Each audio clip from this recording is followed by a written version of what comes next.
प्रयागराज की शहर दक्षिणी सीट से बीजेपी विधायक और योगी सरकार के कैबिनेट मंत्री नंद गोपाल नंदी ने अपने 5 साल के विकास कार्यों का लेखा जोखा जनता के सामने रखा है। उन्होंने 5 साल में अपने विधानसभा क्षेत्र में कराए गए विकास कार्यों को लेकर एक विकास पुस्तिका का भी अपने आवास पर विमोचन किया है, जिसमें उन्होंने दावा किया है कि उन्होंने अपने विधानसभा क्षेत्र में 50 करोड़ से ज्यादा लागत के विकास कार्य किए हैं। इस धनराशि से उन्होंने सड़क, नालियां, गलियां बनवाई हैं। इसके साथ ही पार्कों का जीर्णोद्धार और सौंदर्यीकरण भी कराया है। कैबिनेट मंत्री नंद गोपाल गुप्ता नंदी का कहना है कि जनता नेताओं को चुनकर भेजती है, इसलिए नेताओं की भी जिम्मेदारी बनती है कि जनता की समस्याओं का समाधान करे। उन्होंने कहा है कि जो कुछ भी मेरी क्षमता में था विधायक निधि और सरकार के खजाने से लेकर अपने विधानसभा क्षेत्र को दिया है। उन्होंने कहा है कि मेरी जिम्मेदारी है कि जो विकास कार्य 5 साल में मैंने किए हैं उसे जनता तक पहुंचाऊं। उन्होंने कहा है कि योगी सरकार ने 5 साल में बगैर जाति धर्म के भेदभाव के केंद्र और प्रदेश की योजनाओं का लाभ आम जनता तक पहुंचाया है, इसलिए विपक्ष के पास चुनाव में अब कोई मुद्दा नहीं है। उन्होंने कहा है कि सबका साथ, सबका विकास और सबका विश्वास यह भाजपा का नारा नहीं बल्कि यह संकल्प है। बीजेपी सरकार ने जनता की समस्याओं को दूर किया है और विकास धरातल पर उतारा है। कैबिनेट मंत्री नंद गोपाल गुप्ता नंदी ने कहा है कि बीजेपी सरकार में प्रधानमंत्री आवास हर जाति वर्ग के गरीबों को मिला है, इसलिए बीजेपी ने हर वर्ग के लिए काम किया है। उन्होंने कहा है कि 2022 में बीजेपी को हर वर्ग का वोट मिलेगा और बीजेपी यूपी में दोबारा पूर्ण बहुमत की सरकार भी बनाएगी। आप सबका हार्दिक स्वागत और अभिनंदन करता हूं।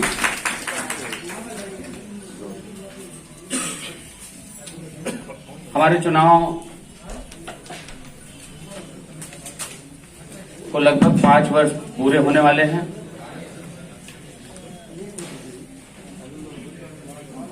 हमने 5 साल में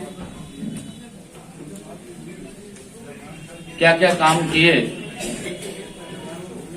इसका अगर विस्तार से बताने जाएंगे या बताने के लिए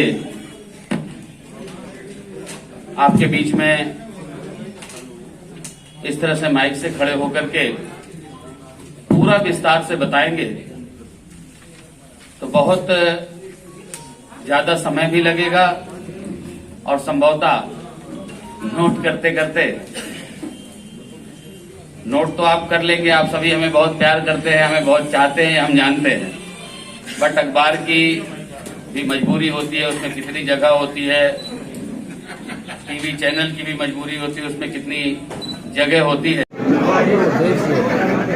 5 साल का लेखा जोखा जनमानस ने हमें बहुमत दे करके इस मंजिल तक पहुंचाया है, तो हम अपना लेखा जोखा, मेरी जिम्मेदारी बनती है कि हमने क्या क्या किया है वो बताएं और उनसे सुझाव लेकर के इसमें और क्या क्या कर सकते हैं वो जाने। इसके लिए मैंने ये देखिए, कोई रणनीति नहीं होती, ना कोई रणनीति की जरूरत है। जनमानस के लिए जो भी काम करता है जनमानस उसको लौटाने का काम करती है। आदरणीय प्रधानमंत्री जी ने इस देश के 130 करोड़ लोगों के लिए काम किया है। आदरणीय मुख्यमंत्री जी ने इस प्रदेश के 24 करोड़ लोगों के लिए काम किया है। निश्चित रूप से सबका साथ, सबका विकास और सबका विश्वास सिर्फ नहीं, ये नारा यह है उद्देश्य हमारा, इसलिए हम प्रचंड बहुमत के साथ पुनः सरकार बनाएंगे। यही सच है और यही मैं बताना चाहता हूँ। 2022 विकास की रोशनी पहुँचे, प्रदेश के अंतिम व्यक्ति तक सरकार की योजनाओं का लाभ पहुँचे, इसके लिए काम किया गया। हमारे ही नहीं, इस देश और दुनिया में सर्वमान्य नेता के तौर पर आदरणीय मोदी जी को लोगों ने एक्सेप्ट किया है और मोदी जी ने अपने आप को सिद्ध कर करके दिखाने का काम किया है। आज पूरी दुनिया में भारत का जो बच्चा है पासपोर्ट लेकर के जाता है तो खुशी महसूस करता है, उसको बहुत ही अच्छी निगाह से देखा जाता है। कितने सीटों का आपका 350 के पार 350 के पार। तो एक सबसे बड़ी बात ये आ रही है कि समाजवादी पार्टी लगातार आरोप लगा रही है कि भारतीय जनता पार्टी ने कार्यों का सर्वेक्षण नहीं किया, तो क्या लगता है कि समाजवादी पार्टी इस बार क्या पोजीशन ले पाएगी? समाजवादी पार्टी, एक तो कोई आदमी झूठ बोलता है, वो झूठ का पेड़ है। और इसमें जितने फल निकलेंगे झूठे हैं। आप बताइए, आपसे मैं क्वेश्चन करने की हैसियत नहीं रखता, लेकिन कर रहा हूँ। जेवर एयरपोर्ट जो चुनावी झुंझुना था, चाहे सपा की सरकार रही हो चाहे बसपा की सरकार रही हो, उसको हमने धरातल पर उतारने का काम किया। आज एशिया का सबसे बड़ा एयरपोर्ट जेवर में बना है। आज इतने सारे एक्सप्रेसवे बन रहे हैं, आज डिफेंस कॉरिडोर बन रहा है। बुंदेलखंड जिसको कोई पूछता नहीं था, हर घर नल की योजना पहुंचाई जा रही है। तो कहाँ कैसे बात कर सकते हैं? तो वो झूठ बोल रहे हैं, जनता जान चुकी है। अभी यहाँ पर टोटी बनाते तो आप लोग खुद ही पूछे भैया ये अखिलेश यादव सिंबल हो गया है, टोटी अखिलेश यादव।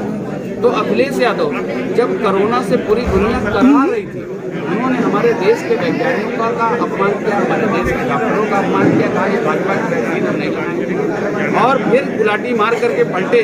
मैं आदरणीय मुलायम सिंह जी को धन्यवाद देता हूँ कि उन्होंने अपने बेटे द्वारा फैलाए गए भ्रम को दूर किया वैक्सीन लगवा कर।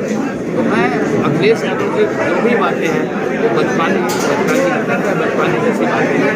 अभी आप देखिए, इस देश के राष्ट्र पुरुषों के साथ, महापुरुषों के साथ जिन्ना को खड़ा करती है। कल कोई बता देगा कि आपका वोट बैंक बढ़ सकता है, ओसामा बिन लादेन को आदर्श बताने लगे थे, तो ऐसे लोगों को क्या बात करें? कांग्रेस ने ये पूर्ण रूप से प्रायोजित था। उसमें कई खुलासे भी हुए। समाजवादी पार्टी और कांग्रेस के जो उपद्रवी थे, उन लोगों ने भोले भाले छात्रों को बहका करके इस तरह की बातें की है। निश्चित रूप से योगी जी की सरकार है। इस सरकार में अपराध करने वाला चाहे कोई भी हो, वो बख्शा नहीं जाता।